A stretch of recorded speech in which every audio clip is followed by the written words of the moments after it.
Асқабақ нанын пісіреміз. Ол үшін бөлме температурасындағы жылы суға тұз, сұйық май, қант, ашытқы және буға піскен асқабақ пен сәбізімізді жақсылап блендерлеп езіп қосамыз.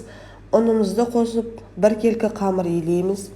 Ашытқы қоссаңыздар 20 минутқа, ұйытқы қоссаңыздар 1 сағатқа бетін жауып қойып қоямыз. Көтерілген қамырды алып, бірдей бөліктерге бөлеміз. Мен 400 граммнан дөңгелек пішінге келтірдім. Бөліп бөліктерге пергамент төселген қағазға қойып, бетін тесіп, шұқып, формаға келтіріп, бетін жауып тағы да 30 минут көтерілген күтеміз. Көтерілген қамырдың бетіне жұмыртқаның сарысы мен сүтін жағып, духовкаға 30-35 минутқа саламыз. 180 градус.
Sütüm lazım.